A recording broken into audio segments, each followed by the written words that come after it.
তথ্য ও সম্প্রচার প্রতিমন্ত্রী মোহাম্মদ আলী আরাফাত বলেছেন, বিভিন্ন মাধ্যমে অপপ্রচার রোধে ভারতের সাথে পারস্পরিক অভিজ্ঞতা বিনিময় করে একসাথে কাজ করা হবে। দুপুরে সচিবালয়ে ভারতের হাইকমিশনার প্রণয় ভার্মার সাথে সাক্ষাৎ শেষে এ কথা বলেন তিনি।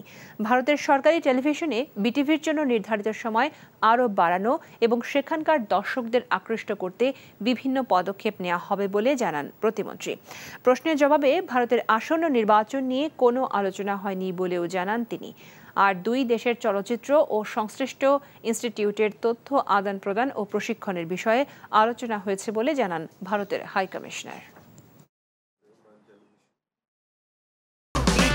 এই ঈদে দেশ জুড়ে কেনাকাটার ফুর্তি হবে শুধু বিকাশে, সাথে ডিসকাউন্ট কুপন, ইনস্ট্যান্ট ক্যাশব্যাক।